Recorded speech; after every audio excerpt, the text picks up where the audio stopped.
Hello, I'm Jake Boudreau, civic journalist at Tellel Community Television. This week on The Record, the Department of Natural Resources discusses the deer population in Richmond County.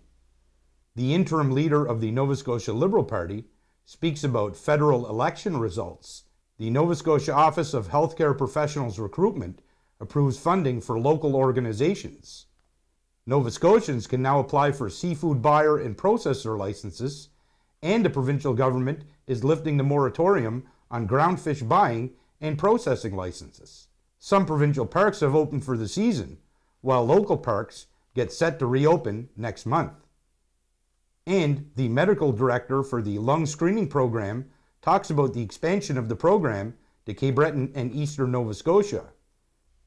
But first, a new not-for-profit housing association has been set up in the region. Joining me today is the municipal councillor for District 4 in Richmond County. Welcome back, Amanda Mumbercat. Thank you, Jake. So a new not-for-profit organization has been established by the Strait Area Chamber of Commerce, along with the town of Port Hawkesbury and the municipality of the County of Richmond, called the At Home Housing Association, which was unveiled at a housing forum last week in Louisdale. So perhaps you can start at the beginning with the origins of this organization. When and how did it start? Sure, and I will say it's been a long time coming.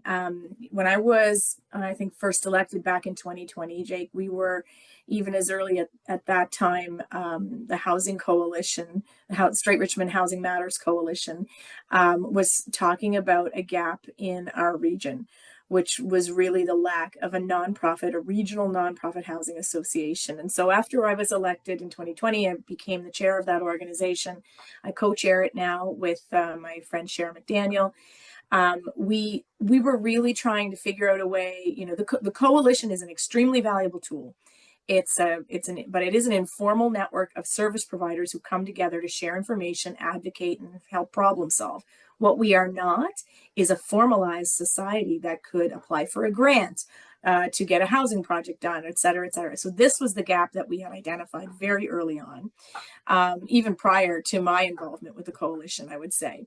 So after I took on the chairmanship, we approached municipal councils, both for the town of Port Hawkesbury and Richmond County, to pass a resolution to express their support for the development of a regional nonprofit housing association. We were not asking for any financial contribution. We just wanted to have that support on the record so that we could look at ways to move the project forward, to develop a board of directors, et cetera. And so we were successful in that goal. In getting those resolutions passed, but then it did take some time to figure out how we wanted to move forward. And I'm really, really pleased that the chamber stepped up. Of course, the Strait Area Chamber is close to my heart. I worked there for 5 years. So really, really pleased to see their new executive director and the new board of directors step up and take a leadership role here. And we were very pleased to partner with them on a funding application to the Community Housing Transformation Center, which enabled us to put a small amount of municipal funding in.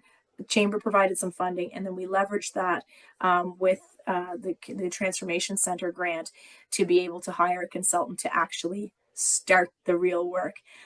So that consultant is Tom Gunn. He provided an update last week at the Housing Forum in Louisdale, and I'm very excited to see the board of directors is coming together and corporation papers are filed.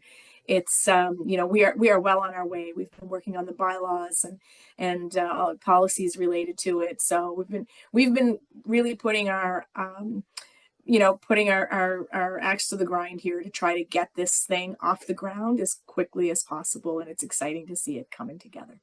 Who are the members of this group? Like, who's actually sitting on it? I know that the chamber started it, and Richmond County and Port Hawkesbury. To get the project going, the Strait Area Chamber formed a housing, basically, subcommittee of their board. So that housing subcommittee includes their executive director, Tanya Felix, member of their board, Kevin McCackern, John Willett as well, I believe, from their board. It includes from the town of Port Hawkesbury, Todd Barrett, and then myself, kind of coming from Richmond County, and as well as representing the Housing Coalition. So that steering committee is really the group that's been working with Tom Gunn to really put this organization together.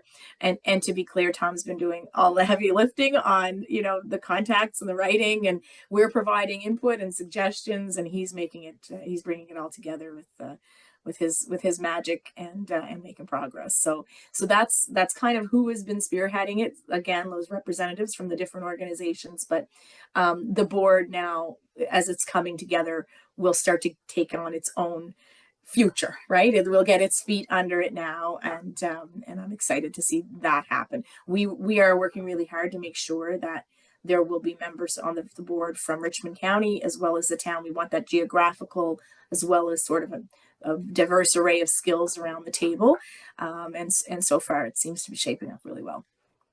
So you mentioned earlier that you guys are establishing policies and bylaws and that. So you're in that phase right now of getting set up. How long will that take, roughly, I guess, and what happens after that? Yeah, so the project's only been underway for about 2.5 months, and I will tell you, we're way ahead of where we thought we would be. And again, that I think is a credit to the committee members, but also to Mr. Gunn in his capacity as well. I think, definitely by the end of October, this organization will be kind of flying on its own, and potentially even sooner because of how quickly progress is being made. And I really do think it's a testament to the people who are putting their hands up to say, I want to get involved. They see that housing as, affordable housing in particular. And we talked at the forum last week about, the need for deeply affordable housing. This is a huge issue in our community, and they're stepping up to the plate. They're putting their money where their mouth is, and they're saying, I'm willing to give my time and resources to this effort. So I want to thank each and every one of them for doing that, because it's no small task. We heard from the folks at the Antigonish Affordable Housing Society, at the forum last week, and that's a 30-year-old organization. And one of the comments Pauline made from Antigonish, she said, I'm not sure if we had known what we were getting into, if we would have gotten into it. And we kind of laughed about that a little bit, trying to say, shh, don't tell anyone, because we're just getting started here. But the reality is that they started those conversations in Antigonish before there was even a national housing strategy, before the housing crisis was on everyone's lips. We don't have to do the work of convincing and figuring out how big the problem. We know what the issue is now. So we can stand on the great work that they've done and the work that's happened since, and hopefully have results in a shorter period of time. So as I understand it, the association filed for incorporation with the province's registry of joint stock companies, and once that you've taken that step, how long does that take to register, and then what happens after that? So the exact date I would have to double check, but that is correct, that the organization has filed for incorporation, and that is something that usually just takes a matter of weeks to get sorted out, that type of thing. So pretty soon you'll be able to do a search on the Registry of Joint Stocks, and At Home Housing Association will appear. So all of that is in process, and filing the paperwork is not the biggest piece. It's getting all the prep work done to be ready for that. And one of the things that we wanted to do was make sure that we had strong policies around membership and how the organization could attract people to it. And so we have established a policy for general membership that the board will have to, take a look at and decide whether or not it fits. And that general membership essentially would be, you could, as an individual, be nominated by a recognized organization that will exist within our policy, and then as a member, you would, pay an annual fee or whatever the structure will be. It might be a lifetime one. I'm not exactly sure what the board will choose, but the idea was to have a wider membership than the board of directors, so that we could continually draw on the expertise and support of folks like that sit around the table like they do right now with the Housing Coalition. So we wanted to give it that layer of when we're recruiting board members, we can look within our membership.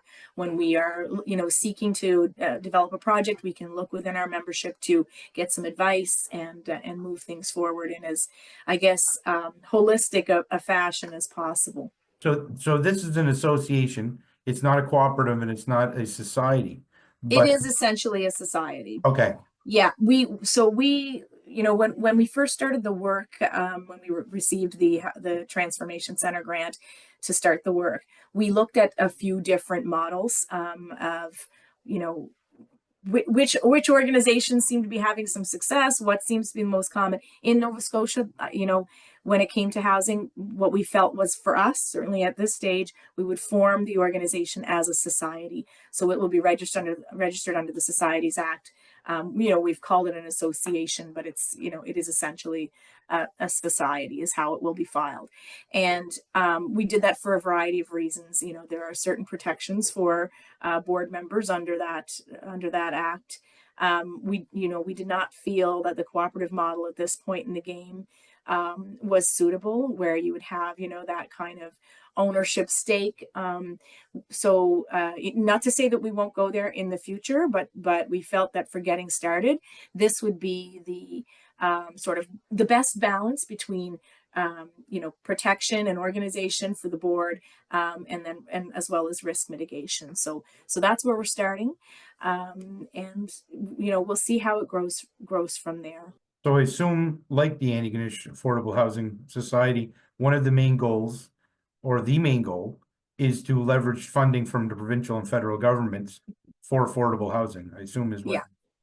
Yeah, that's definitely it, Jake. There's no, there's a familiar adage that speaks about, the federal government is needs to be there on the housing file because they have the funds. It's the provincial government's responsibility, but at the end of the day, it's a municipal problem. And so, when I look at what our county has done from, a few years back, establishing a capital improvement policy so that we can use to work with private sector property developers. We've supported the Housing Coalition. We're now supporting this project through the chamber. We looked at our land use planning, made sure that our municipal planning strategies include, certain provisions for multi-units, granny suites, et cetera. We continue to have those discussions at council. So this is really a problem that we are trying to attack from many, many sides. It's going to take all partners, though. When it comes to conducting a build, to try to keep things affordable for property managers and owners, we need to be able to invest, and the municipality just simply doesn't have the financial wherewithal to do that on our own, and nor should we. This is a problem where all partners need to be at the table. So once the society is formed, we'll be, I'm sure that society will be looking at ways to leverage those provincial and federal dollars. And, we've heard Prime Minister Carney talk about housing, and we were really pleased to have our new MP, Jaime Batiste, participate and close the session for us last week. He's obviously taking that commitment from Prime Minister Carney to heart. And I'll be,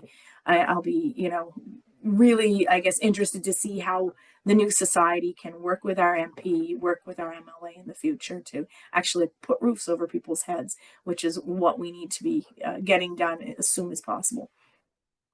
So this is about affordable housing, not just building housing stock in general. This is tackling the issue of affordable housing. Yeah, I mean, that's certainly the direction that we originally intended it to take. And from at the housing forum, when I opened the session last Wednesday, I talked about how, that session was really going to help to set the tone for the work that the board of directors is going to need to do in the coming years.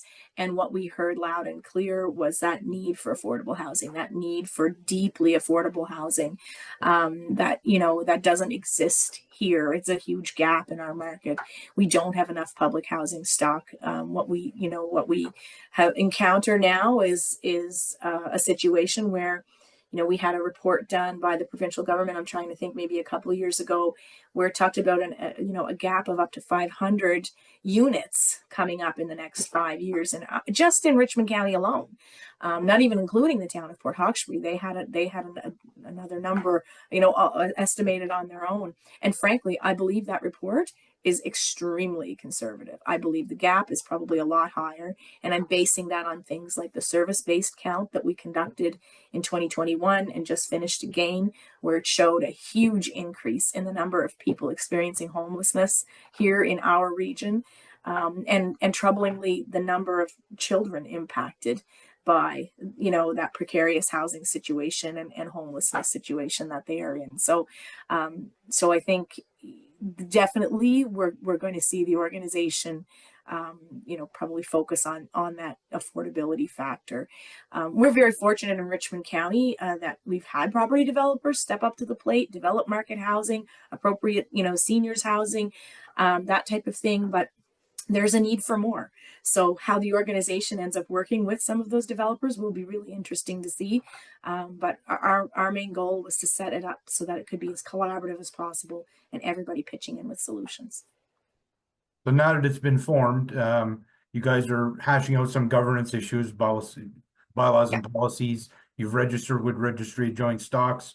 What happens after that in the days, weeks, and months following this for the association? Well, I can tell you what I would like to see. And what I would like to see is the organization, reach back into community, identify specific areas where, there's a real need for affordable housing, and start to design and develop projects in the next 3 years. Honestly, like when I think about the timeline, none of these things are going to happen overnight. Yes, the need is today. We need it now, but we have to give time for projects to be appropriately designed, cited, and then developed. So I think in the next 3 years, I'd really like to see them, focusing in on specific projects that, will make a really tangible difference in our region, between the town of Port Hawkesbury and Richmond County, so that, we can work with them to leverage funds to get those projects done. That's the name of the game. And I think that's going to happen as a result of relationship building with all of the different partners involved. I have to give a shout out to the Nova Scotia our provincial nonprofit housing association. They've been very supportive in our work. And participated quite actively and helped out there last Wednesday. They've been an excellent resource, and what a wonderful thing it is to be able to tap into a provincial network that knows what's going on, what's working and not working in all different parts of the province, so we can avoid pitfalls and focus on best practices. So that's in the next 3 to 5 years, I definitely am hopeful that the organization will have some success in putting roofs over people's heads, and look to the example in Guysborough County. Nancy O'Regan was here from Community First, Guysborough County Affordable Housing Society, and I think in their first 6 months they had purchased a building. So the bar is high, and I've got complete faith in this new group coming together that we'll have some real projects on the ground quickly. Well, that's great. Hopefully, yes, this group is successful because there is a demonstrated need. The facts and the figures are there, confirming that there is a need. And yes, I'm sure everyone's hoping that the group is going to be successful and onward and upward to great things. Definitely. Couldn't have said it better. Joining me is the Director of Wildlife for the Department of Natural Resources. Welcome, Andrew Boyne. Thanks, Jake. Nice to be here. So I've personally witnessed this. I've spoken to many residents. Elected officials agree. It seems the deer population in Richmond County, Almadam, River Bourgeois, certain pockets in particular, seems to have rapidly increased in the last few years. But I know that the department needs some data in order to confirm this. So what data do you need in order to confirm this, what we suspect is a rapid rise in the population? So we manage deer based on deer management zones across the province. And so, one of the problems that we have with trying to sort of interpret our data is that the zone that Richmond County is in is zone 111, but it's bigger than just Richmond County. So we have some indication of numbers of deer and population trends for the zone widely. But to understand exactly what's happening on Ilma Dam, we need a little bit. Ideally, we want a bit more specific data, and part of that is about making sure that we actually have a problem that needs to be addressed. But then the other bigger part of it, frankly, is understanding where we are now, so that we make sure that we implement actions that have the greatest chance of success, and that we can actually track that they're working. So it's those two sort of pieces, but mostly it comes down to the fact that Richmond County is only a part of the zone that we manage. Now, you mentioned specific data. What does that entail? So, I mean, essentially, we do what are called PGI surveys, which are pellet group inventories, which is a fancy way of saying we count deer droppings. So across the province, we have a whole series of transects that are run every single year, and we use that information to sort of estimate deer densities across the province. It doesn't give us an actual estimate of deer numbers, but it gives us a rough estimate of densities, which allows us to sort of determine trend. Now, I know that the warden has created a Facebook page, and I guess the idea is to kind of quantify and provide some pictorial evidence, some video of the deer groupings, and some people have made posts and stuff like that. There have been a number of collisions between deer. People can see the deer inside the road. You can see them almost. So is that just largely anecdotal, and it's not really enough, for you guys to kind of run on? Well, no, I don't think so. I mean, like, we've already made some decisions based on the increases in deer that we're seeing, and to be clear, deer increasing across the province. From Sydney all the way to Yarmouth, we're seeing pretty consistent increases in deer numbers, and deer numbers, frankly, are mostly managed by winter weather. So in 2014-15, it was a particularly harsh winter and had quite a large die-off of deer. But since then, it's been pretty mild, and we've seen numbers increasing across the province. So I think, one of the ways we obviously manage deer is through the licensed hunt. In Zone 111, for example, last year, recognizing that we do see increases that we'd like to manage, we increased the number of antlerless deer stamps from 100 to 250, recognizing that in most cases you can only take antlered deer. Taking a male out of the population doesn't have the same impact as taking a female out of the population. So we're trying to increase the number of females that are being taken. And last year we also added 100 bonus stamps, which meant that if you successfully took a deer, you could come back to our offices and purchase a bonus stamp, which would allow you to take a second deer. So it's not that we're waiting for information or data to make decisions on how to go forward. It's that at some level you sort of get to a point where the action you're trying to implement is significant enough that we'd require more information. But again, we're not questioning whether there's an issue in Richmond County. I think that's pretty clear. And we've been meeting with the MLA and the CA for the last couple of years to discuss what has to happen. But to move to sort of like an urban or suburban kind of hunt, where you're sort of trying to get into areas where there's large numbers of deer around habitation, where there's obviously setback distances for the use of firearms and bows and crossbows. That's a big step, and we want to make sure that we do that in a way that sets us up for success, because it's a significant amount of work to see results.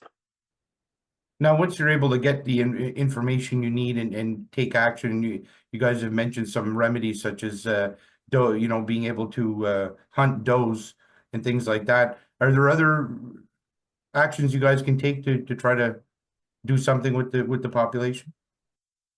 Well, I mean, people point to the Truro, deer hunt that's been happening for the last few years, and they've had some success there. The problem is, in order to have a real impact on deer living, in town, so to speak, is you have to take a fair number of animals out of the population to really see a meaningful decrease in the overall population. So, I think one of the biggest things, quite frankly, is that people need to accept that given what's happening with deer, that we have to adapt ourselves to living with deer, which means managing your properties appropriately, being more cautious in areas where you get high densities of deer on long roads. That's one of the first big things. But to be frank, managing deer is something that people are struggling with all over North America because populations have increased. Now, you mentioned milder winters as one of the factors that may have contributed to the increase. Are there other factors as well at play here? Well, I mean, like deer are not a native species to Nova Scotia. Historically, we had moose, caribou, and wolves. The wolves and caribou are long gone and been replaced with coyotes and deer. Part of that has been because of the sort of change in the opening of our forests that white-tailed deer are sort of thought to have moved in as a result of forests opening up, more roads, more hospitable to deer moving in. So undoubtedly, yeah, that's been part of it. But I mean, deer have been here for a long time. Not that they're a new species by any stretch, but they've been here for quite a while. And but I think our information suggests that mild winters, and also a bit of an adaptation to urban living. Deer moving into towns and suburban areas because there aren't the predators that there are in the woods, and there's good sources of food through people's yards and gardens, which is obviously one of the main frustrations of this. According to the Richmond Warden Lois Lane, it appears one cause of the problem is the increase in the doe population specifically. Now, while there might not be data to confirm this based on what I've been seeing and hearing and all that, I would fully agree, since what I see, I rarely see bucks or spike horns even. It seems to be does and younger deer from what I see. So is that a possibility in this case that the doe population has really increased a lot, and as a result they're having more babies and things like that? And what would cause that rise in the doe population? Is it just simply a matter of people are hunting the bucks and they're not hunting the does? Is that what it comes down to? I mean, that's the simplest answer. There's no question that's certainly part of it. And it's why we've increased the number of doe tags in some zones. And I have to admit, I might get myself in trouble because I don't have the exact data in front of it. In some zones, we haven't even been able to get rid of, or not been able to get rid of, but we have a draw for antlerless deer tags. And in some zones, we don't even have enough people applying for a doe tag to use all of our tags up. And it suggests that people, are still preferentially hunting bucks. I think the other thing is, that you do see large aggregations of does with the yearlings, so fawns in the spring. You'll see them with the mothers into the fall, and so you do see large groups of does in urban areas as opposed to singular or small numbers of bucks. Is probably part of it. So undoubtedly, the bias in hunting is part of that for sure. And again, why we increased from 100 antlerless stamps in Zone 111 last year to 200 for 2 years ago to 250 last year, and we're still working through what our deer allocation will be this year. But we need to go back and look at what we did last year and see if we need to be even more aggressive in what we put out there.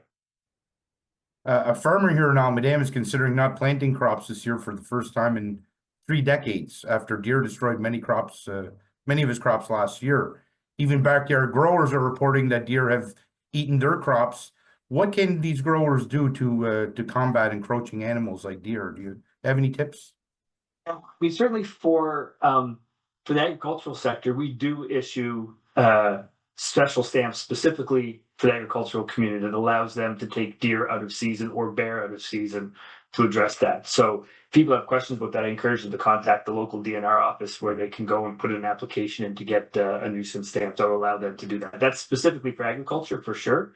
But yeah, there's other things, and we do try to make sure that we work with farmers to make sure that they have in place, other mitigations to try to prevent deer from coming in, albeit it's pretty difficult to, put a 15-foot fence around your crops or your blueberry field to keep deer out. So it's a difficult struggle for sure.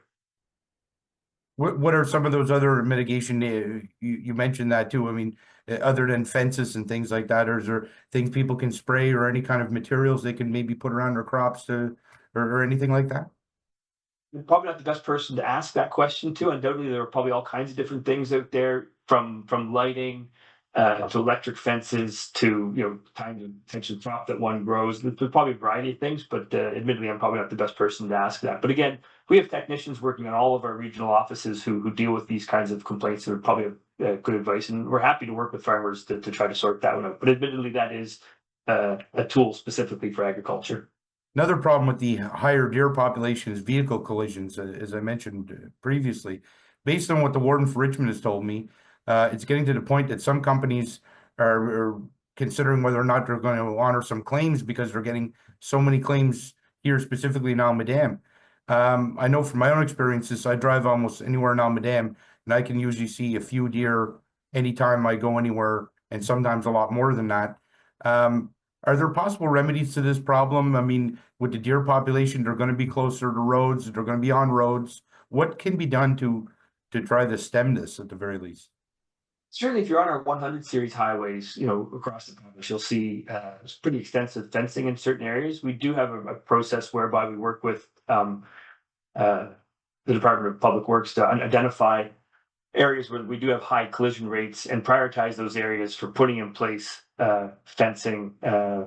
Some of the newer highways that have gone in, like the extension of the highway around Antigonish, where we've got extensive highway crossings to try to provide other opportunities for wildlife to cross in conjunction with fencing to sort of funnel them into those areas.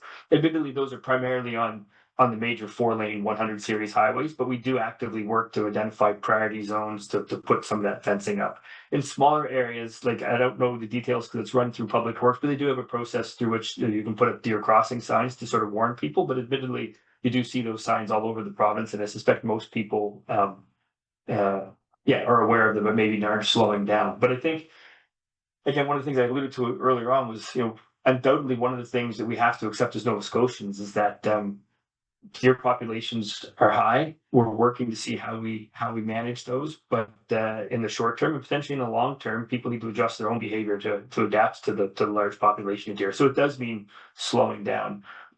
We do get a lot of complaints within urban areas and suburban areas of high concentrations of deer, and quite often one of the things people bring up is vehicle collisions. But in fact, like in Truro, we see very few to no vehicle collisions with deer because it's in urban areas where the deer, people are aware of them, people are driving slow and are paying attention. So in some of the most urban areas where we have deer, we actually don't see collisions. It's not the biggest issue. It's more, people are fearful of it for sure and they're cautious, but it's also about property damage. Now, another problem that seems to be cropping up too is that the deer are very comfortable around people and even vehicles. And I can tell you this from my own experiences. They're not as skittish, it seems, as they used to be.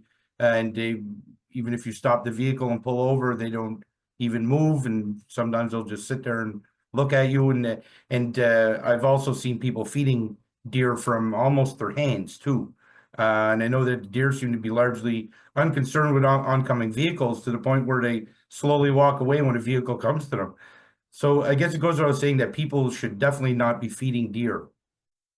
I'm glad you raised that. I had a couple of things I wanted to make sure I got across in this, and that was one of them was feeding of wildlife in general. I mean, people absolutely should not be feeding deer, and I get the fact that they're cute, but we end up in a situation where sometimes the same people are complaining about too many deer are also putting out food either purposefully, which is totally unacceptable, or in some cases accidentally, and that's a major problem. And we changed the Wildlife Act, I think in 2022, to allow us to draft a regulation that would make it illegal to feed wildlife in the province. Right now, we don't have a tool to prevent that, so we're working through a regulation now that will make that illegal, because it's a major problem. I mean, the reason you have deer or bear or even coyotes in urban and suburban areas is often because there's a human food source. In the case of deer, it's also probably a bit of a refuge from predators, but for other species like bear, the only reason there's a bear in your backyard is because there's a food source. So yeah, we work very hard from an education perspective to make Nova Scotians aware that they should not be feeding wildlife in any context. But admittedly, that doesn't always get through, and so we should have a regulation hopefully in place that will make that enforceable. Now, along with this rise in the deer population, invariably come more predators like coyotes and others. I've spoken to one resident who said he personally killed dozens of coyotes and said there was a lot more that were around. Is there a danger of more predators being attracted by this availability of more food? I've had that question asked to me recently, and I don't know that we have any evidence that would suggest that. I mean, I think coyotes are also becoming, more comfortable in urban and suburban areas for sure. Whether that's directly related to deer, probably not so much. We're not finding carcasses of deer in these areas that appear to have been taken by coyotes, and they're really focused more on fawns and adult deer anyway. So yeah, at this point, we don't have any suggestion that you would have increases in predators as a result of deer in places where there's more people living. In the case of coyotes, usually it's related more to the rabbit population directly. There's kind of more of a correlation there than there would be in the case of deer, I guess. For sure, and coyotes, they're they're pretty adaptable, so they'll find if there's food out, they'll find it for sure. But yeah, I think you're probably right, but that's more a function of other prey than deer. Now, as many people know, deer carry with them ticks that can lead to illness like Lyme disease. What precautions should people take? I know we just talked about not feeding them and not being too close to them would, I guess, be an obvious one, but what are some of the others?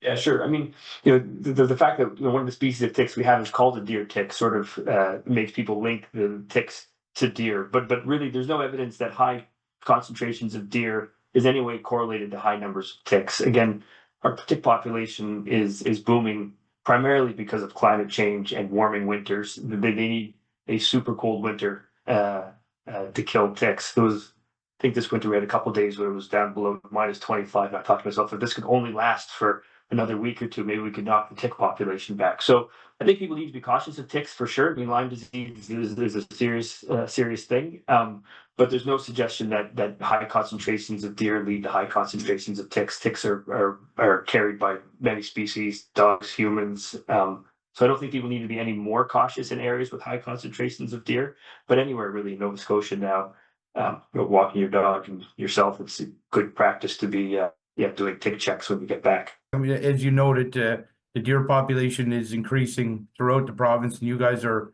working on some solutions right now. And I guess the main message is, for people is to have patience. We're trying to find some solutions to try to deal with this. Yeah, I think, yeah, exactly. The message is the department's aware of issues with deer for sure. We're working with municipalities all over the province to try to understand how better to manage that. There's a bit of perception that our department is sort of standing in the way of doing more active things because we're looking for more data. And that's not the case. In places where we've asked for more data, it's primarily because we've got a baseline so we understand the effectiveness of the measures that we put in place. If you look at some of the guidelines, it would suggest that in order to have an impact on an urban deer population, you would have to take out 40 to 60% of the animals per year for that to be successful. And that's a significant number of animals that's going to be very difficult for most municipalities, if not all municipalities, to achieve. So I think some of the sort of really aggressive things, like doing urban hunts, require significant amount of effort. And there's some question as to whether they'll be successful anyway, although I do appreciate that there's a great desire to try to do things. We are working through through the licensed hunt to try to increase numbers of deer that we're taking. But I think that patience and that this is going to take a multi-pronged approach. Some of it is about education, some is about preventing people from feeding, some of it's going to be about trying to manage how we harvest deer. Joining me is the interim leader of the Nova Scotia Liberal Party and MLA for Cindy Member 2. Welcome back, Derek Mumbercat. Hey, Jake, thanks for having me. Appreciate it. After the provincial election last November, where your party was reduced to 2 seats, it appeared as though the Liberals were fighting for survival. In the federal election last month, your party won all but one federal seat in Nova Scotia and received support from 330,556 Nova Scotians, good for 57.2% of the vote in the federal election. What's your take on this result? Well, we're very happy. We started feeling momentum on the ground leading into the campaign. There was a lot of excitement for the party, federally and provincially. We had a new leader in Mark Carney, now Prime Minister Carney, who comes with a world of experience in navigating difficult times, a very strong economic background, and with everything that was happening with the tariff conversation south of the border, people really rallied to Prime Minister Carney.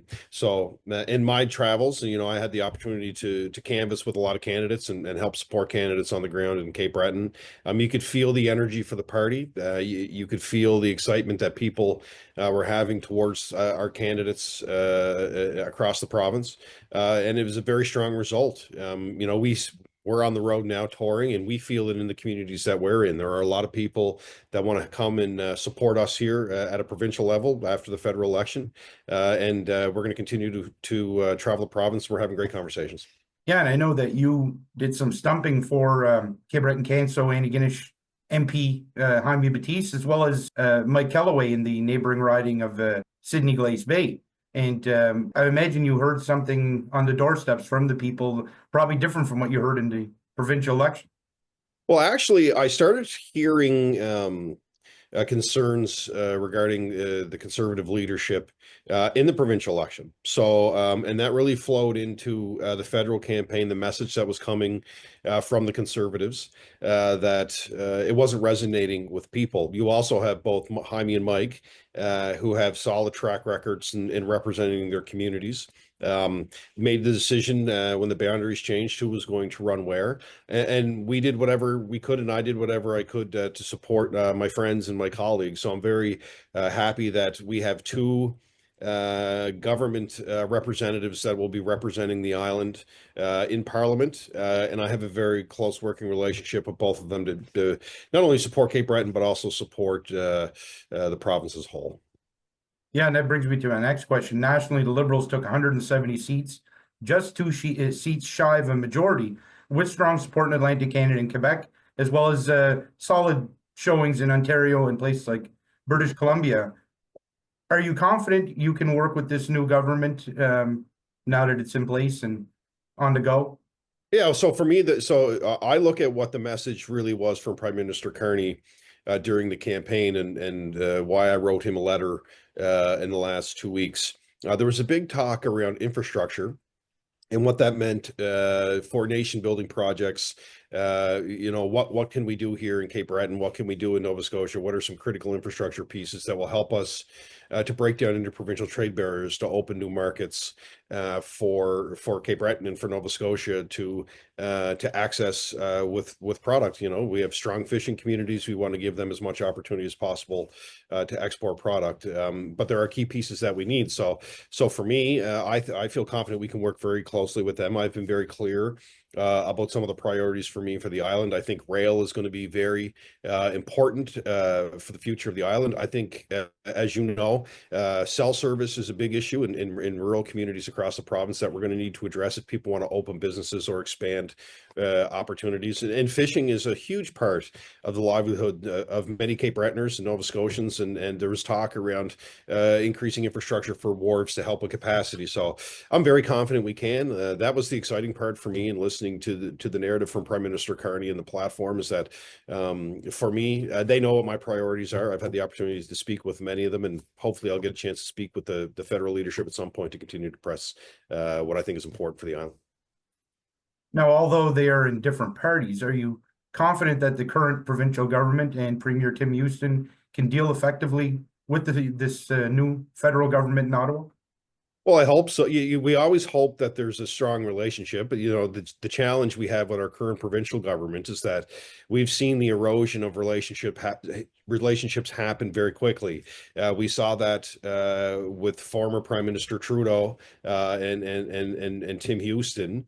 To the point where the last provincial campaign was really, the focus was more on the federal Liberals and the Prime Minister of the day than it was on the actual issues that were affecting Nova Scotians. So, we've seen this trend happen with Houston and federal colleagues. He was sending letters to the leader of the Bloc Québécois over issues which they will never really make any decisions at a national level that will impact us. But I hope that we can move together as a province with the country, because, as I said, the topics that I brought up with you around infrastructure and some of the things I think are necessary are the same questions I've been asking the Premier during question period and sending correspondence to him too as well. So I'm hopeful. In a press release from Liberal Justice critic and your colleague Ian Rankin, he called on the government to provide an update on the province-wide policing review recommended by the Mass Casualty Commission. Findings from the Halifax Regional Municipality's 2023 policing review found the current dual model is not integrated, lacks coordination, and falls short of public expectations. It called for major changes to ensure consistent, responsive service. These issues point to a broader structural problems that need to be addressed province-wide. What are the structural problems that go beyond the Halifax Regional Municipality and impact people across the province that he's referring to? Well, I don't have all of the details of that. I will say this: I've had the opportunity to serve in the past as a police commissioner in the CBRM. I actually had the privilege of being the vice president at one time of the Canadian Association of Police Governance. So there's always important conversations to have around policing. Policing not only from a law enforcement perspective, but also from that community policing model. So you do have a situation here in the province where you have dual services. You have municipal police forces across the province as well. RCMP are across the province too as well. So I don't want to. I think the important thing is that we get the report back. This is something that is due. It is something as you stated, it was part of the Mass Casualty Commission recommendations. So we hope we get to see that report and find out what the recommendations are. During the spring legislative session, Rankin asked the government for an update, but received no commitment or clear timeline. The Mass Casualty Commission's final report stressed the importance of a coordinated and accountable public safety framework, beginning with a full review of policing services. This work is essential to help prevent future tragedies and ensure policing meets the needs of Nova Scotians, your party noted. Has a commitment or clear timeline been received since that time? No, there's not. We have not received a clear timeline to date on it. As I said, we're hopeful that report comes soon. I'm sure that there are a lot of good people working on the issue. As I said, I've had the opportunity to work with both municipal forces and also with the RCMP. So these are people that dedicate their lives and their careers to protecting our communities and keeping us safe. And every so often, you're going to go through a review. For us, it's due. We want to see this review come forward, but it's also consistent, I would say, with some of the other reports that government said that were supposed to be tabled and they're not. The JRTA report really looks at the congestion and the transportation infrastructure around Halifax. We're still waiting on that report. It was supposed to be released last fall. So it's a consistent issue with the government, but it's specific to the policing. We hope we get to see that report soon. Another press release received on May 9th, your party urged the provincial government to reconsider cuts to the work activity program. For more than 20 years, the Liberals said the program has helped Nova Scotians on income assistance develop the skills they need to return to school or join the workforce. You said that cutting this program will hurt people who are trying to get back on their feet. At a time when Nova Scotia is facing serious labor shortages, you noted that cutting a program that prepares people for work is short-sighted and unfair. Was there a reason given for this cut? No, there wasn't. So there was no reason given. We found out just through the organizations and people on the ground that were made aware of it, that a letter went out to certain organizations about this program. I've seen the success of it firsthand in Sydney, working with families who went through the program. I also know that there are people that are on the wait list to enter that program, and the government has not given any indication of what is going to replace it. So they've made the argument that, well, times have changed and conditions in the workforce has changed, and they, as their rationale for cutting it. I don't buy that. Like, I think that, families are depending on this. Families were depending on this. It's a solid program. I know the people on the ground, and I think the government really, if they're not going to offer this program as it is, at the very least, they should have, before they sent a letter out, had something in place that was going to explain to these organizations and the families what the next steps are for them are, so they can get the support to get back into the workforce. So that's what you're talking when you refer that the program was cut, quote unquote, quietly without consultation, according to what your party's saying. There was basically no notice at all of this decision. There wasn't. Yeah, to our knowledge, there was a letter that was sent out. There was very little knowledge by folks, and then families reached out to me in particular, saying, "Well, my son or my daughter's on the wait list. They're on income assistance right now, and they were really counting on this program to help to make that extra jump, get those extra support so they could get into the workforce." That's what we want for everyone. These programs are important. This one's been successful for 2 decades, and the government all of a sudden sends a letter out that says we're cutting it, no consultation, and they haven't indicated what's next. On May 13th, your colleague Ian Rankin tabled a motion calling for the creation of a provincial roundtable to address the ongoing epidemic of gender-based violence in Nova Scotia. Since October 2024, there have been 8 femicides in Nova Scotia, alongside countless acts of violence against women, your party noted. The motion follows conversations with advocates, survivors, and support organizations across the province, your party stated. If adopted, Rankin said the motion would see the formation of a provincial roundtable that brings together a wide range of perspectives, including survivors, nonprofit organizations, law enforcement, key government departments, and elected officials. So is this about getting everybody on the same page around the table, talking about what's needed to be done? Yes, it is. That's a big part of it, and I do want to say this. We had committee a week ago on this topic, and we had representatives from various organizations that help support victims, and we also have people who have lived it and family members of people who have passed because of intimate partner violence. So it's a major issue in this province. And I really want to thank everybody who participated at that committee. It was very powerful. And that's where Ian made the motion for the roundtable. It's an opportunity. We feel that you can bring everybody around the table to continue the conversation, look at, what resources are necessary from a government perspective to support the organizations that are supporting families fleeing violence across the province. So, we didn't vote on the motion that day. It will come back to committee, and I hope and I feel that everyone would support that. As you said, it's a real opportunity to bring everybody around the table and have a continuous conversation about what we can do to support victims.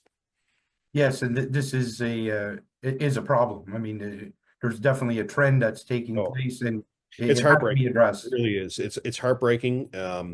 And we hear through the media, these situations take place, and it's devastating. But there are so many more that we may not hear about of women and children fleeing, these very dangerous situations. And as I said, it needs to be a continuous conversation about making recommendations around what support should be in place, but also making sure that the resources are consistently there to help the organizations that are supporting these families.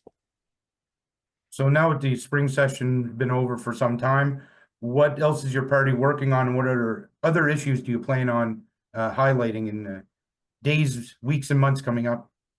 Well, we're always advocating the best we can for Nova Scotians. As I said, we're on tour now, so I'm actually heading to the South Shore this week. We're looking forward to meeting with a number of organizations down there to talk about what's important for the area. I'll be in Sheddycamp first week of June. Ian and I are going up with the team to talk to the folks, the good people of Sheddycamp and beyond about what's important for the community there, and get a chance to see some familiar faces and some new ones. So we're on the move. So we're literally just, the biggest thing for us now, the legislative session is done. This is the opportunity for us to get out into communities to say hi. It's been great so far. I was down in Yarmouth a few weeks ago, and these conversations I'm having with people are really builds the foundation of what I've been talking about in the correspondence I've been sending to the Prime Minister around infrastructure. You know what I mean? Like, Nova Scotia doesn't have rail from one end to the other. Cell service is an issue. We want to break down interprovincial trade barriers. What can we do to help support our fishing community? What can we do to support healthcare? What are the issues in each community? So I'm really looking forward to it to get out and say hi to everyone. Yeah, and you noted Sheddycamp. Now Sheddycamp is going to have a new riding, and conceivably, I assume the goal is to have that by the next provincial election. So that's going to be an additional riding for you guys to address and to deal with. So I guess it does make sense for you guys to get out there and find out from the people what their priorities are. Absolutely, yeah, and as I said, every community is unique. Sheddycamp is a beautiful community. I spend a lot of time up there in the summers with my family in Bedeque, and we travel all over that side of the island. But it's important to get there. It's important to be in the communities. And as I said, you do pick up consistent themes through it that we'll be advocating for Sheddycamp and greater Inverness area. Now, do you have any plans on coming to this area, Richmond County Straight area, Port Hawkesbury? Oh yeah, absolutely. Yeah, absolutely. Last time actually, I just passed on my condolences to Billy Joe's family. I had the opportunity. That was the last time I was in the community. But we will be on tour. Yeah, we'll be down. We're just working that out now. We're in the South Shore now. This week we'll be in the Valley. We're in Shedding Camp, and we'll be moving all over the province to have conversations with the residents. And I always look forward to coming there though, because that's where the family's from. So to all the Lumbercats in Richmond, hello. But our staff is constantly engaged with the communities too as well. Key infrastructure pieces for communities and what's important. So we'll be there soon. Local organizations are receiving grants to help welcome and support healthcare professionals as they settle into Nova Scotia communities this year. Among the 2025 Office of Healthcare Professionals Recruitment Community Fund grant recipients is the Dr. Kingston Memorial Community Health Center, which was approved for $89,169 to develop a local medical student recruitment campaign and host recognition events. The municipality of Inverness County will receive $98,200 in funding to connect new professionals with a healthcare navigator, housing assists, and mentors to develop cultural awareness resources. Lynn Carter, healthcare navigator for Inverness County, said, "We are already seeing such positive outcomes from work already underway. We are thrilled to continue our efforts within the community to attract and retain healthcare professionals, including initiatives that reduce social and cultural barriers to recruitment and retention in our communities." The Office of Healthcare Professionals Recruitment said it works to connect groups within the same community to encourage collaboration. Michelle Thompson, Minister responsible for the Office of Healthcare Professionals Recruitment, said Nova Scotians take great pride in their communities, and they know what makes the place they call home a great one to live and work. There are so many creative ways we can work together to make Nova Scotia an attractive place for healthcare professionals. Through our community fund, we're helping Nova Scotians be leaders in welcoming healthcare professionals. With me today is the Executive Director of the Nova Scotia Seafood Alliance. Welcome back, Chris Viscato. Thank you very much for the opportunity. Nova Scotians can now apply for seafood buyer and processing licenses starting August 1st, as the provincial government ends the moratorium that started in 2018. The province also lifting the long-standing moratorium on issuing groundfish buying and processing licenses, which has been in place since the 1994 collapse of the groundfish fisheries. What impact will these changes have on the seafood industry?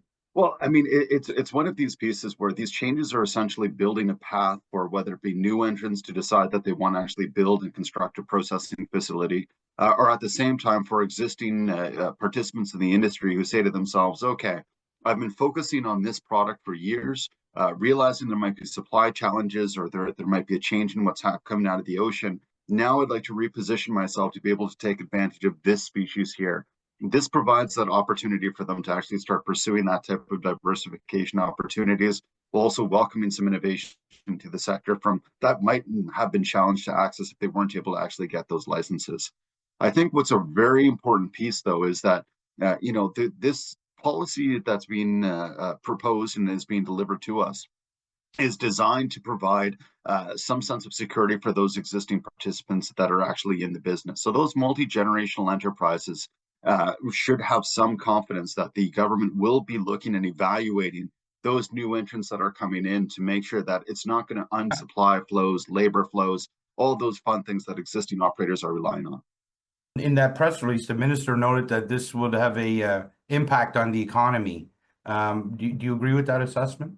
Really, to be honest, I think it'll take some time for us to figure out exactly what the overall impacts are going to be. I mean, essentially what this has done is said that in early August, the door is going to be open to accept applications. We'll see what applications are actually made and what applications come in. I think generally it's a positive piece because some have viewed the moratorium on buying and processing licenses for many species actually to be a severe obstacle to be able to become established in this province. This is going to change that.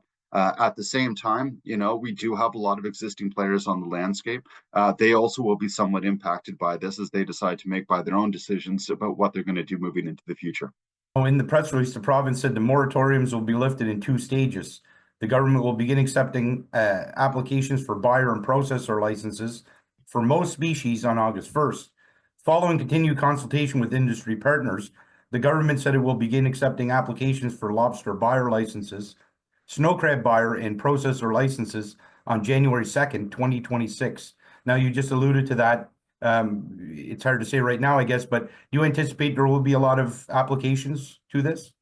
Again, it remains to be seen. I mean, we can say that there are, within this province, there's a lot of buying and processing licenses that have been what I call latent. They just have not been used in the recent past.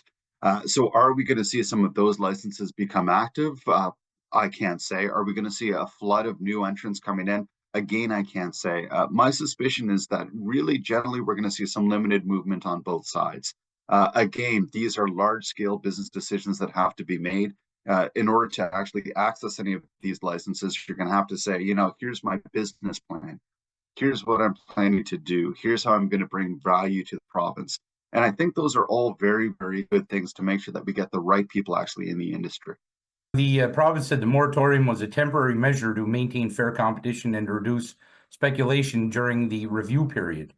Do you agree that the moratorium was necessary? I'll be honest, we talked about a decision that was made in 2018, and in 2018, the landscape was a heck of a lot different than it is today.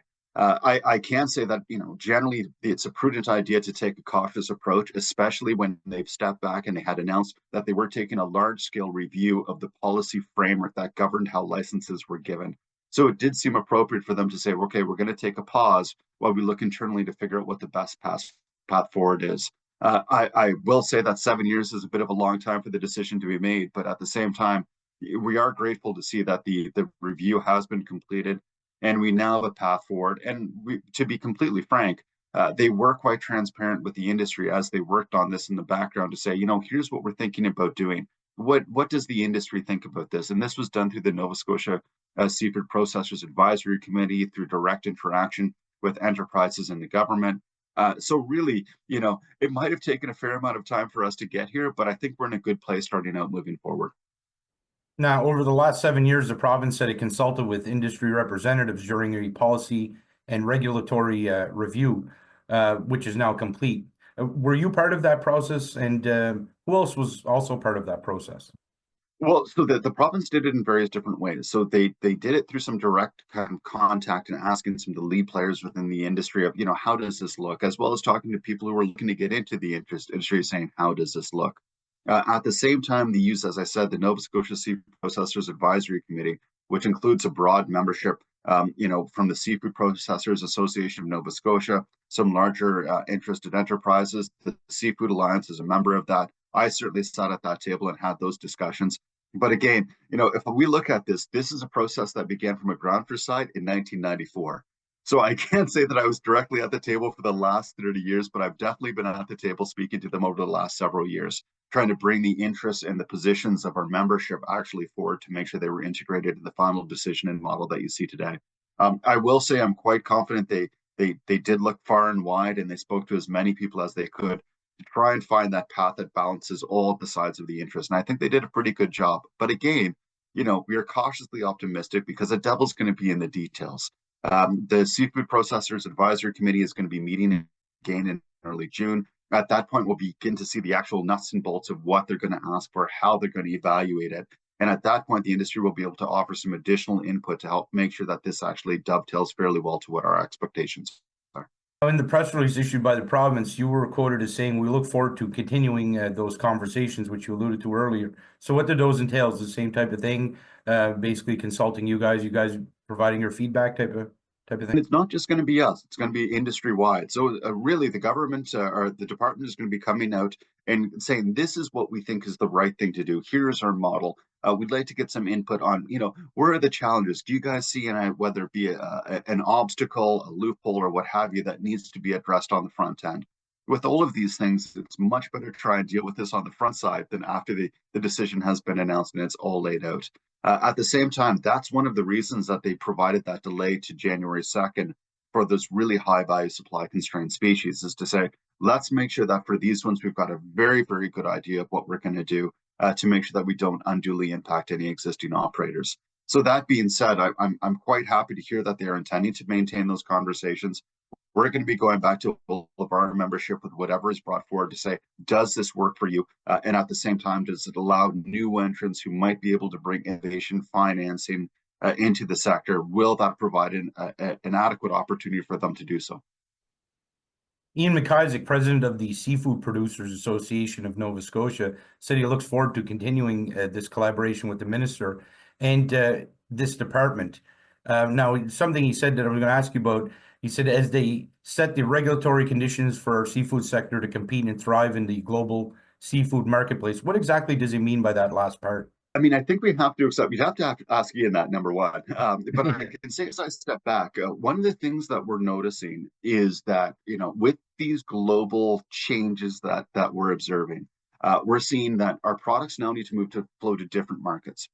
At the same time, some of those existing markets that we've been accessing for decades are starting to ask for slightly different product types. What that means is once you begin to identify those opportunities, often you need to bring investment into the sector to be able to adapt, to be ready for it. For example, we know that there's some very interesting uptake being offered within the European Union of not necessarily live product, but a specific type of processed product where there's actually incredible interest for it. Well, in order to create the facilities and to create the groundwork to be able to service that market, you're going to have to bring investment in. And that might be for coming in from somebody who's actually positioned in that market now to say, we'd like to invest in a facility in Nova Scotia that is able to deliver us this specific type of product. In order for that to happen, they have to have a clear line of sight to be able to get a processing license to be able to generate it, or a buying license to be able to procure the product to deliver it. So in my eyes, that's really what we're looking at here, is that we basically said, okay, the world is looking for slightly different products that we've been offering, though they still want the products we have. But in order to meet that, we're going to have to diversify our basket a little bit. And here's the best way to do it. Now, I assume that's in response to the tariffs that have been levied by China and the others that we're looking at that could be levied by the United States as well. And you guys are looking to diversify your markets. That's really it. I mean, we know that in our position now with China, we're in a competitive disadvantage relative to the US after the recent announcement for live product going into China. We know that the US, there's some instability there. We don't know how the trade relationship is going to work out in the near future. So we're starting to look at other opportunities, whether it be the Pacific Rim, whether it be over into the European Union. And both those jurisdictions use different type of products than just what the US uses or what China uses. So as such, we have to kind of bob and weave to accommodate it. And it takes some time to be able to do it. At the same time, there has been profound interest expressed by those markets, which means that there's opportunity. We just have to rise to meet it. At the conclusion of the government press release, they noted that harvest quotas are regulated by the federal government, and lifting the moratorium on buyer and processor licenses does not impact the volume of seafood harvested. Perhaps you can explain that for the uninitiated. Well, it's that simple kind of I call it the two bodies that are regulating a fishery. You have the Department of Fisheries and Oceans, which determines how much seafood is going to come ashore. Once that seafood hits the wharf, now outside of food safety under the Canadian Food Inspection Agency, we're into a provincial jurisdiction for licensing of buying who is able to buy that product and who's able to process that product once purchased. And so really what that reference is saying is will have nothing to do with the overall supply side that's coming out of the ocean. That is a DFO regulation. What this is going to be about is what we do once we receive those products and the other different market-ready products that we produce from it. So this is providing an opportunity to say, instead of just putting this product as a fresh product in a round form into this market, now going to be able to have the opportunity to take that market or that product, do some primary processing, potentially prepare for some secondary processing, and add a little bit more value to the product as we go. So it's going to have nothing to do with what is coming from the water, but really it's about what we do with it. And no longer are we going to just have to put it through this stream. We now will be able to have the opportunity to put it through this stream, this stream, this stream, and this stream. After some provincial parks opened for the season on Victoria Day weekend, and 7 of the province's 20 camping parks and all day use parks opened on May 16th, the Department of Natural Resources said the rest of the camping parks will open by June 6th, which includes Battery Provincial Park in St. Peters and Waikagama Provincial Park. More than 1 million people visited provincial parks in 2024, the province said, noting that there were 95,150 camper nights, which is a 10% increase from 2023. Tory Rushton, Minister of Natural Resources, said Nova Scotia is blessed with incredible and unique natural spaces that are beloved by Nova Scotians, other Canadians, and visitors from around the world. That's why we continue to invest in improvements across our provincial parks, ensuring that visitors can enjoy the natural beauty Nova Scotia has to offer. According to the DNR, park visitors are reminded to be vigilant about wildfire prevention. Campfires and smoking are not allowed in day-use parks at any time, and people at provincial camping parks and other campgrounds must follow daily provincial burn restrictions. That means campfires are only permitted after 2 p.m. and before 8 a.m., when the province's burn safe map is green, or between 7 p.m. and 8 a.m. when the map is yellow, the same as campfires in people's backyards. If the map is red, campfires are not allowed, and a $25,000 fine applies to violations of the daily burn restrictions. Devices such as gas stoves and charcoal briquette barbecues can be used anytime, following manufacturer's instructions. Alcohol and cannabis are not permitted at camping parks from opening day to July 1st at 1 p.m.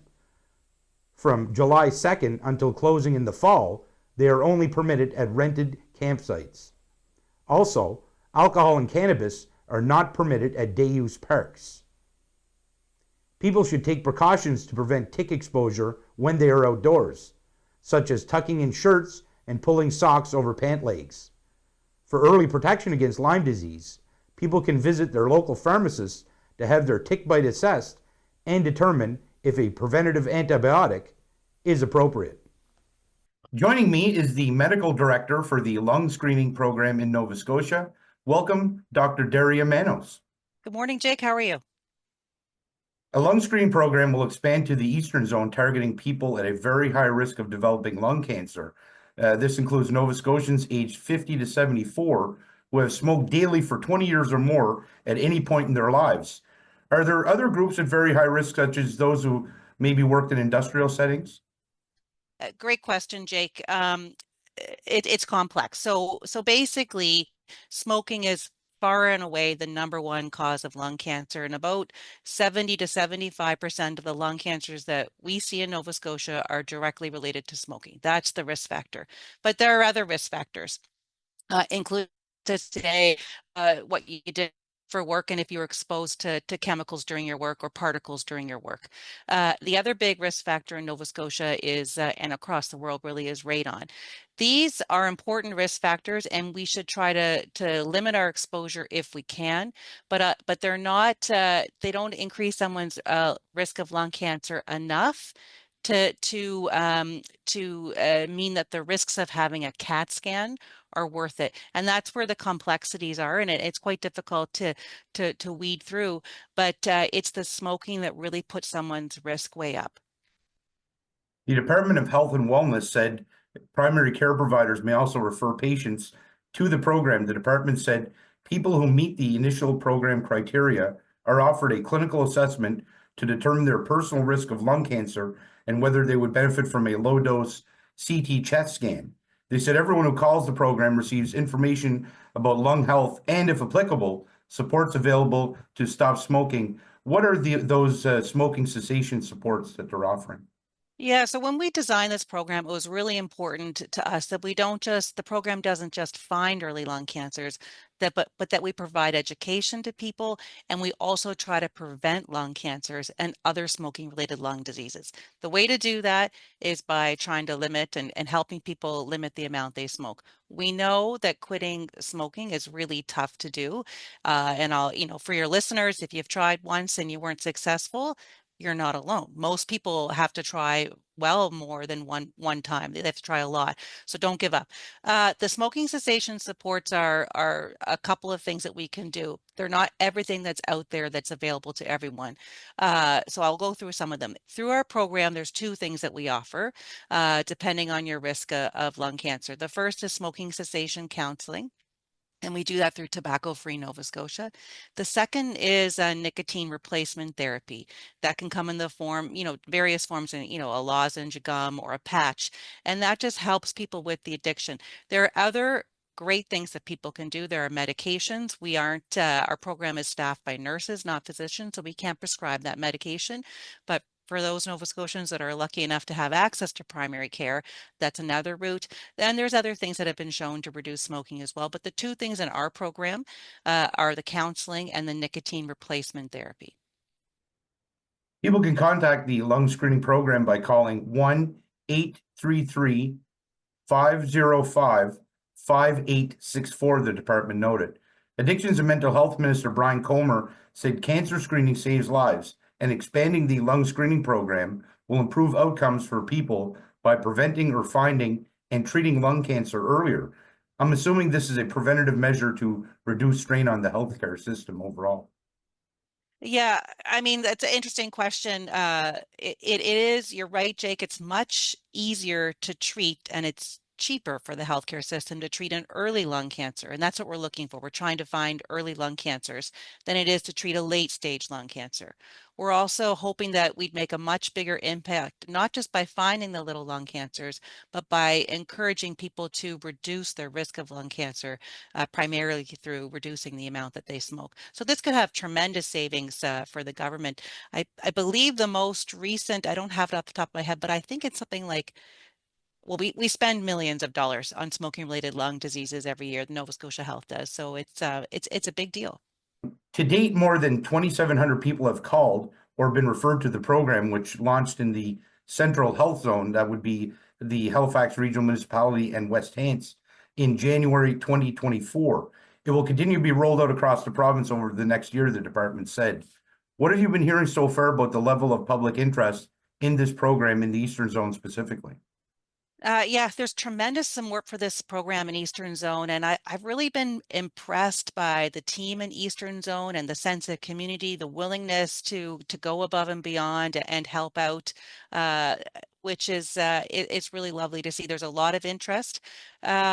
We haven't done much publicity yet, and we haven't had to because we've got lots of interest, but we will be going out there, making sure particularly that communities and people that have difficulty accessing the healthcare system or have mistrust of the healthcare system, that we can work those communities to make this program more accessible for them. That's really important to us. You said more Nova Scotians die of Not really answering lung your question. No, that's Sorry. no problem at all. In the press release that was handed out by the province, you were quoted as saying more Nova Scotians die of lung cancer than all other cancers combined, which you alluded to earlier. According to the department, lung cancer is the leading cause of cancer deaths in Nova Scotia. Each year, about 1,000 Nova Scotians are diagnosed and 700 die of the disease. Now, you were also quoted as saying there's a lot of shame associated with such programs. However, a person does not have to stop smoking to qualify for lung screening. Perhaps you can elaborate on the shame that people feel and how it prevents them from getting the help that they need. Yeah, unfortunately, there's such tremendous amount of shame with respect to lung cancer because of its association with smoking. I don't know if you've experienced this, Jake, but somebody will talk about someone having lung cancer, and the very first question is always, were they a smoker? We got to stop that. Most people who smoke as adults started smoking before the age of 18 and before the age of 10. They were children. And we've got to let go of that judgment. And for those, we've got to try to encourage them to let go of that shame. And I think the shame does prevent them from getting the help that they need. There's been some studies that show that people that smoke don't want to tell even their family doctor that they smoke.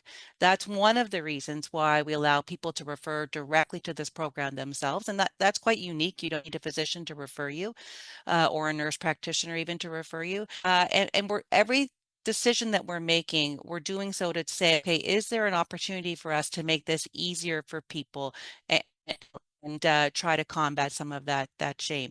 Our nurses have been around the block. They've talked to a lot of people. There's nothing they have heard, and we just want to make everyone know that this is not about judgment. If you want to get in contact with the program and this is not the right time for you to do a smoking cessation attempt, that's fine. We had a gentleman that joined the program early on. He was not ready to stop smoking. He had a CT scan. It was clear. He was so encouraged. He was sure that he had lung cancer. He was so encouraged by the negative CT scan that showed no cancer that was actually needed. He felt good about himself, and he was actually able to make a smoking cessation attempt. What a win. It's just such a pleasure to hear stories. In this press release, and you alluded to this earlier, you were quoted as saying that lung cancer is often diagnosed at late stage when treatment is less effective. How often does this occur? Yeah, so one of the problems with lung cancer is it can grow silently in your lung before there's symptoms. And if you present not until you have symptoms, the lung cancer is often quite advanced, stage 3 or stage 4. I think around 50% of lung cancers in Nova Scotia, Jake, present at late stage. And overall survival for lung cancer, if you include all the stages, is really low in Nova Scotia. But if you catch the lung cancer early, before there's symptoms, like in stage 1, then we treat those people for cure, and about 80% of those people will have a curative treatment, and they'll be doing great 5 years later. We talk about 5-year survival. So if you have stage 3 or stage 4 disease, there's only about a 1 in 5 chance that you're alive 5 years later. Now that the lung screening program has been announced for the Eastern Zone, what are the next steps in the process for the application of the program? Next steps are to try and get it launched, and that train's already moving, getting it launched in the northern and western zones. Then we work on trying to make sure that we reach as many people as we can. Screening rates are low in Nova Scotia. Only about 40 to 50% of people who are eligible for breast screening go through screening. We have low numbers of rates. I think it's around 40%, which is actually, it's quite good, but we can do better for colon screening. So once we have it available everywhere, then the next step is to make sure that those people most at risk are able to access the program. Lots of things we can do about that. We know a lot of people don't like coming into a hospital. They have mistrust of the healthcare system. So can we get all this moved out of the hospital? What can we do to make this easier for everybody to participate in? That's great. I really appreciate you taking time out of your day to answer my questions, speak with our viewers. Thank you very much. Thanks so much for asking these questions, Jake. It's great to get the word out. Thank you for watching. Please tune in again to find out what we will be talking about on The Record.